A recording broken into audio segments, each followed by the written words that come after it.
warahmatullahi wabarakatuh. Salam persaudaraan.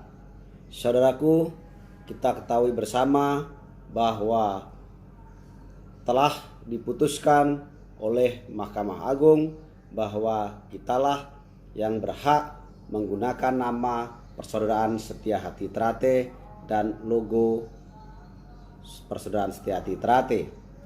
Tidak boleh ada pihak lain yang menggunakan merek terdaftar tersebut tanpa mendapat izin kita. Apabila ada pihak-pihak lain yang menggunakan, maka itu pelanggaran hukum dan pelanggaran hak-hak kita. Saudaraku, akhir-akhir ini adik-adik kita beberapa menjadi pesakitan, beberapa menjadi pelaku tindak pidana. Mereka mengetahui bahwa kitalah yang benar, maka mereka berupaya menertibkan pihak-pihak lain yang menggunakan merek terdaftar kita tanpa izin dari kita.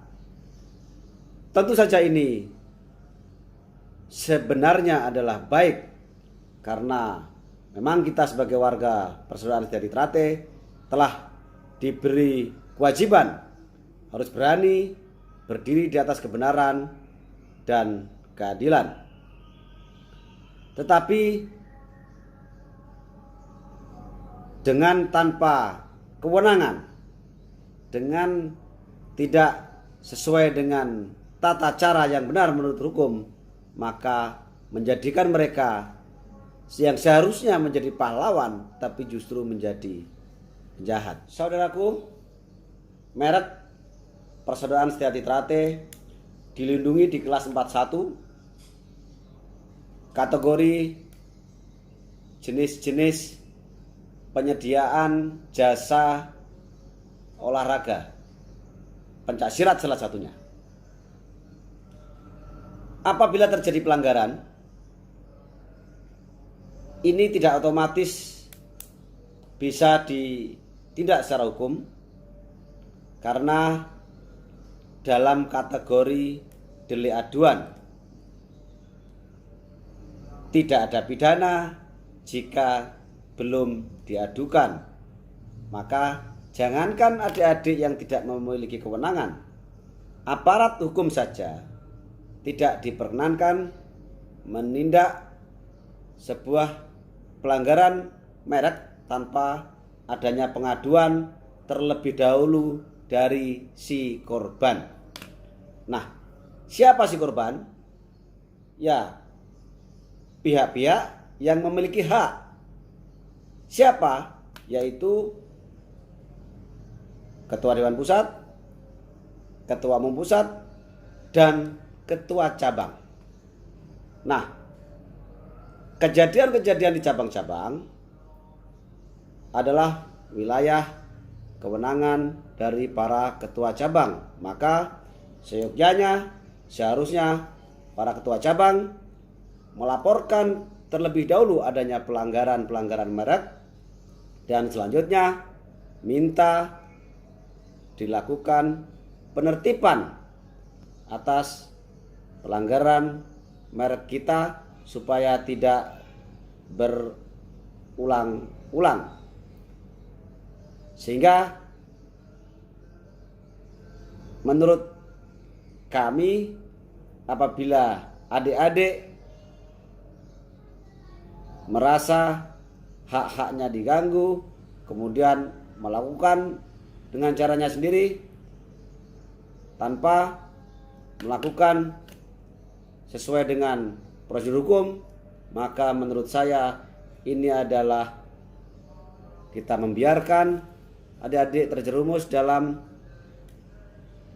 masalah, dan ini adalah tanggung jawab kita.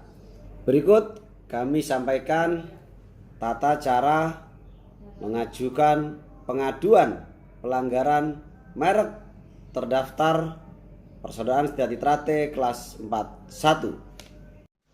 Tata cara pengaduan pelanggaran merek terdaftar Persaudaraan Setyati Trate kelas 41.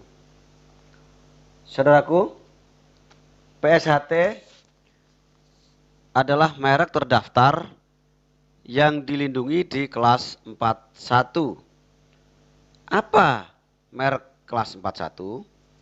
Saudara, merek terbagi dalam dua kelompok. Kelompok yang pertama adalah kelompok barang atau dagang yang diatur dalam kelas 1 sampai dengan kelas 34, dan kelompok jasa diatur dalam kelas 35 sampai dengan kelas 45.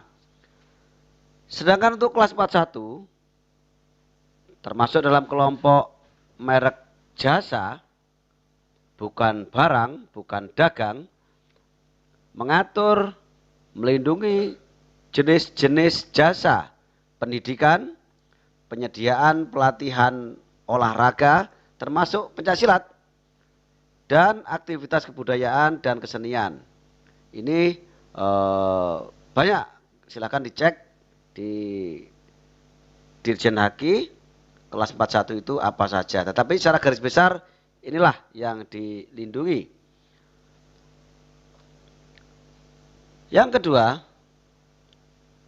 pelanggaran pidana merek termasuk dalam kategori delik aduan. Pahami apa delik aduan. Saudara, perkara yang termasuk dalam delik aduan tanpa pengaduan dari korban terlebih dahulu, maka pelanggaran merek tidak dapat dipidana. Hanya korban sebagai pemegang hak yang bisa bertindak sebagai pengadu. Siapa pemegang hak merek PSHT? Yaitu Ketua Dewan Pusat, Ketua Umum Pusat, dan Ketua Cabang. Kemudian, hal-hal yang perlu disiapkan terlebih dahulu adalah lengkapi legal standing pengadu. Karena dalam delik aduan tidak bisa semua orang mengadu, hanya si korban, maka harus jelas siapa dia yang mengadu. Pastikan dia adalah si korban, pastikan dia adalah pemegang hak merek PSHT untuk wilayah hukum dimaksud. Yang pertama, siapkan sertifikat pemilik hak dari Kang Mas Isbiantoro selaku Ketua Dewan Pusat. Yang kedua, siapkan pula sertifikat lisensi Kang Mas Murjoko sebagai Ketua Umum. Berikutnya, siapkan surat kuasa penggunaan merek kepada Ketua Cabang untuk wilayah hukum Ketua Cabang, yang di sana memberi kewenangan Ketua Cabang untuk menggunakan merek PSHT dan juga mengambil tindakan-tindakan hukum terhadap pelanggaran merek dimaksud di wilayah hukumnya. Yang kedua, kalau Ketua Cabang menggunakan jasa lawyer, maka siapkan pula surat kuasa. Berikutnya, hak agar dikumpulkan ciri-ciri jasa Persaudaraan Setyati Trate milik kita. Misalnya jenis kegiatan yang kita laksanakan, apakah itu latihan, kenaikan tingkat, pengesahan, pertandingan, sarasehan, penataran pelatih, dan lain-lain. Kemudian baju seragam latihan, baju seragam warga, dan kemudian kop surat, kemudian pelang kantor sekretariat, bendera, ini di print saja di kertas. Kemudian keuangan, misalnya edaran biaya pendaftaran, biaya pengesahan, biaya kenaikan tingkat, proposal pertandingan yang mencantumkan biaya pendaftaran, kemudian kartu pembayaran, dan lain-lain. Ini untuk membuktikan kerugian, bahwa kalau di tempat kita biaya pengesahan misalnya 1 juta per orang, maka jika di sana ada 100 orang, maka ya 1 juta kali 100 orang, itulah kerugian kita. Dan mungkin juga perlu dicetak kartu tanda anggota sebagai contoh ciri-ciri jasa PSHT yang membedakan jasa pelatihan olahraga pencaksilat kita dengan perguruan-perguruan yang lain. Berikutnya, kumpulkan bukti pelanggaran yang dilakukan oleh pihak-pihak tertentu dengan catatan dalam 6 bulan terakhir, ya. 6 bulan, jangan lewat dari itu. Kenapa? Nah, itu SOP yang diamanatkan oleh Dirjen Haki. Misalnya bukti tentang kegiatan pelatihan pencaksilat mereka, apakah itu foto, video, upload di medsos, dan siapkan pula saksi yang mengetahui tentang kapan kegiatan mereka itu dilakukan, di mana, dan siapa saja. Kemudian barangkali mereka pernah mengeluarkan surat-surat yang ditandatangani, lazimnya ditandatangani oleh ketua cabang dan sekretaris. Di situ biasanya mencantumkan nama, logo, dan ada logo IPSI. Di dalam kop surat mereka ada stempel pula. Nah, ini yang tentu mereka akan sulit untuk mengelak karena mereka membubuhkan tanda tangan. Misalnya pula ketika ada brosur, pamflet, iklan cetak atau elektronik di medsos, di mana saja, itu bisa dijadikan bukti. Kemudian syukur-syukur kalau kita bisa mendapatkan bukti pembayaran, edaran pembiayaan dari mereka, ya, itu bisa dijadikan bukti. Dan semua penggunaan merek jasa PSHT dan Setiati Trate dalam kegiatan olahraga khususnya pencaksilat apa saja itu bisa dilaporkan. Kemudian siapkan pula persyaratan yang dibutuhkan. Inilah persyaratan pengaduan merek menurut Dirjen Haki. Ada lengkapi fotokopi pendaftarannya tadi sudah disebut, legalitas ini dan seterusnya. Monggo dibaca sendiri, ya. Kemudian siapa yang diadukan, orang perorangan atau badan hukum yang menggunakan nama dan logo perusahaan Setiati Trate dan Setiati Trate untuk kegiatan jasa penyediaan pelatihan olahraga khususnya pencaksilat. Yang kedua, paling mudah adalah melaporkan ketua dan sekretaris, karena biasanya mereka menandatangani surat-surat dan lain-lain, ya. Kemudian siapkan pula salinan putusan dan dipahami pembatalan badan hukum PSHT abal-abal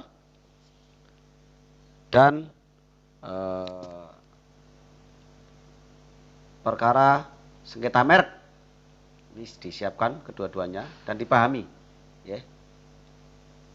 Nah, perlu dipahami pula bahwa yang bisa kita laporkan itu siapa saja, tidak harus ketua cabangnya saja, siapapun orang per orang. Dan kemudian apabila sudah dilaporkan, kemudian melakukan kegiatan lagi, maka kegiatan berikutnya itu juga bisa dilaporkan kembali, ya. Sehingga jangan terbatas pada satu laporan saja, ya. Sehingga ini bisa sebagai kegiatan yang berulang. Demikian tata cara pengaduan pidana merek terdaftar PSHT. Semoga berguna. Salam persaudaraan, Setiati Trate Jaya.